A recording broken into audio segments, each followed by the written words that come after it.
Hallo, ich bin Jonas. Willkommen beim Nine Nah Tree Podcast. Heute werde ich das Buch zusammenfassen und besprechen. Das Buch Das Leben ist ungerecht. Und das ist gut so von Miriam Höller, der Stuntfrau und bekannten GNTM-Teilnehmerin, bietet einen einmaligen und inspirierenden Einblick in die Fähigkeit des Menschen, trotz aller Rückschläge und scheinbaren Ungerechtigkeiten an seinem Schicksal zu wachsen. Höller schildert auf beeindruckende Weise ihre eigenen Lebensstationen, von fulminanten Erfolgen bis hin zu tiefgreifenden Schicksalsschlägen. Ob schwere Verletzungen, berufliche Krisen oder persönliche Verluste, sie beschreibt ehrlich und authentisch, wie sie mit diesen Herausforderungen umgegangen ist und aus ihnen gestärkt hervorgegangen ist. Miriam Höller hinterfragt dabei gängige Vorstellungen von Gerechtigkeit und Glück, zeigt aber auch, wie wichtig es ist, eigene Handlungsfähigkeit und mentale Stärke zu entwickeln. Wer sich von äußeren Umständen erschüttert fühlt oder nach Orientierung in turbulenten Zeiten sucht, findet in ihrem Werk zahlreiche Anregungen, Mut und einen neuen Blick auf die eigenen Möglichkeiten. Das Buch lädt dazu ein, den Umgang mit Ungerechtigkeit neu zu denken und Chancen in den eigenen Schicksalsschlägen zu erkennen. Ich werde Ihnen die wichtigsten Erkenntnisse aus diesem Buch mitteilen. Erstens. Der Umgang mit Schicksalsschlägen. Ein zentrales Thema des Buchs ist die Art und Weise, wie Miriam Höller mit den dramatischen Schicksalsschlägen ihres Lebens umgeht. Sie berichtet detailliert von persönlichen Katastrophen wie dem Verlust beider Füße bei einem Stuntunfall, dem Tod ihres Partners und dem Wegfall zahlreicher Lebensperspektiven. Anstatt sich den Umständen zu ergeben, beschreibt sie ihren inneren Kampf, ihre Gefühle von Wut, Trauer und Hilflosigkeit sowie die Kraft, die sie aus diesen schweren Zeiten gewinnt. Höller zeigt, dass jeder Mensch vor Herausforderungen steht, doch die besondere Stärke liegt darin, diese tragischen Momente als Kraftquellen für das eigene Wachstum zu nutzen. Sie erläutert konkrete Strategien, die ihr geholfen haben, wie zum Beispiel das bewusste Annehmen von Schmerz und das konstruktive Reflektieren der eigenen Situation, um neuen Lebenssinn zu finden. Ihre Erfahrungen machen deutlich, dass der Umgang mit solchen Momenten eine bewusste Entscheidung ist und jeder durch persönliche Krisen lernen und wachsen kann. Zweitens. Ungerechtigkeit als Motor für Veränderung. Miriam Höller liefert eine außergewöhnliche Perspektive auf das Thema Ungerechtigkeit. Anstatt sich darin zu verlieren, dass das Leben unfair ist, argumentiert sie, dass gerade die Ungerechtigkeit ein Motor für persönliche Entwicklung und Veränderung sein kann.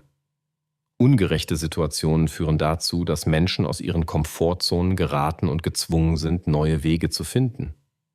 Sie erzählt, wie sie Niederlagen in Chancen umgewandelt hat, indem sie den Fokus nicht auf das Problem, sondern auf mögliche Lösungen gelegt hat. Damit fordert sie die Leser auf, den Blickwinkel zu ändern und Ungerechtigkeit als unvermeidlichen, aber auch förderlichen Aspekt des Lebens zu akzeptieren. Sie gibt Tipps, wie man Resilienz aufbaut, mit Rückschlägen umgeht und wie Fehler und Misserfolge zum entscheidenden Antrieb für ein erfüllteres und erfolgreicheres Leben werden können. Drittens. Mentale Stärke und Resilienz. Ein dritter Schwerpunkt des Buchs ist das Thema mentale Stärke und die Entwicklung von Resilienz. Höller beleuchtet, wie sie durch Meditation, Visualisierungstechniken und das bewusste Training ihrer Gedanken gelernt hat, sich emotional nicht von negativen Schicksalsereignissen überwältigen zu lassen. Ihre biografischen Passagen zeigen praxisnah, wie wichtig ein stabiles Mindset in Krisenzeiten ist. Sie erklärt, wie man automatische negative Denkmuster durch gezielte Reflexion und positive Affirmationen verändern kann. Höllers Methoden sind dabei nicht nur theoretisch, sondern wurden von ihr in Extremsituationen erprobt. Für Leser vermittelt sie praktische Maßnahmen wie tägliche Routinen, Selbstfürsorge und der Aufbau eines unterstützenden Umfelds, um langfristig widerstandsfähiger gegenüber den unvermeidbaren Herausforderungen des Lebens zu werden. Viertens. Selbstwirksamkeit und Eigenverantwortung. Im vierten zentralen Thema ruft Miriam Höller zur Eigenverantwortung und zum Glauben an die eigene Wirksamkeit auf. Sie schildert, dass viele Menschen dazu neigen, äußeren Umständen oder anderen die Schuld für ihre Lebenssituation zu geben. Höller hält dem entgegen, dass echte Veränderung und Entwicklung nur möglich sind, wenn man Verantwortung für das eigene Leben übernimmt.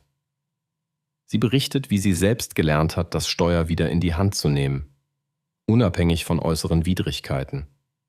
Ihr Rat an die Leser besteht darin, sich bewusst zu machen, dass die Gestaltung des Lebens vor allem auf den eigenen Entscheidungen und Reaktionen basiert. Sie präsentiert Methoden, wie man sich aus der Opferrolle löst, eigene Ziele formuliert und aktiv auf diese hinarbeitet, um so mehr Erfüllung und Zufriedenheit zu erleben. Schließlich Neudefinition von Glück und Erfolg. Ein weiterer wichtiger Aspekt des Buches beschäftigt sich mit der Frage, was echtes Glück und wahrer Erfolg bedeuten.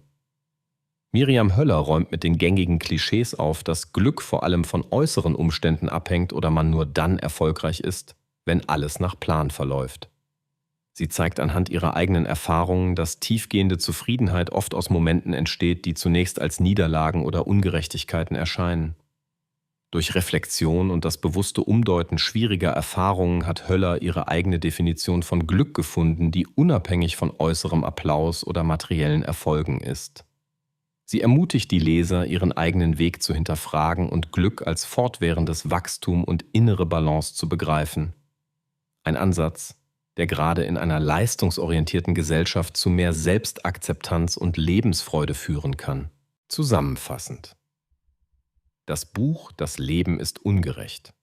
Und das ist gut so, spricht vor allem Menschen an, die sich gerade in einer Lebenskrise befinden, an Wendepunkten stehen oder Inspiration zur Selbstreflexion suchen. Es eignet sich für alle, die sich von Schicksalsschlägen nicht mehr lähmen lassen, sondern sie als Möglichkeit zu persönlicher Weiterentwicklung betrachten möchten. Besonders profitabel ist das Buch auch für Leser, die sich mit der eigenen Resilienz und mentalen Stärke auseinandersetzen wollen, sei es im beruflichen Kontext, in familiären Beziehungen oder im Hinblick auf langfristige Lebensziele. Im Vergleich zu anderen Motivationsbüchern hebt sich Höllers Werk durch seine Ehrlichkeit und Authentizität hervor. Ihre eigenen Erfahrungen sind extrem. Die Dynamik zwischen öffentlichem Erfolg und privatem Schmerz wird transparent gemacht. Dadurch werden ihre Strategien greifbar und anwendbar. Das Buch gibt keine simplen Lösungen, sondern fordert dazu auf, das Leben mit all seinen Ungerechtigkeiten bewusst zu gestalten und Verantwortung zu übernehmen. Es vermittelt, dass persönlicher Fortschritt nicht durch perfekte Umstände, sondern durch den bewussten Umgang mit Unperfektem entsteht. Wer das Buch liest, nimmt Werkzeuge mit, um mit Widrigkeiten produktiver umzugehen und einen eigenen Weg zum Glück zu finden. Es ist inspirierend, motivierend und praktisch zugleich und bietet darüber hinaus einen frischen Blick auf das Zusammenspiel von Schicksal, Mentalität und Eigenverantwortung.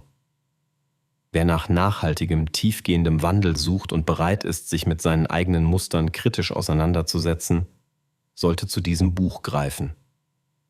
Miriam Höller gelingt es, Mut zu machen, neue Denkweisen zu vermitteln und langfristige Lebenszufriedenheit zu fördern. Deshalb lohnt sich der Kauf dieses Buches gerade dann, wenn schnelle Lösungen zu kurz greifen und echte Veränderung gewünscht ist. Wenn Sie unterstützen möchten, Miriam Höller, können Sie das Buch über den Amazon-Link kaufen, den ich in der Podcast-Beschreibung angegeben habe. Lassen Sie mich nach dem Lesen des Buches wissen, was Sie davon halten und teilen Sie Ihre Gedanken mit. Bis bald.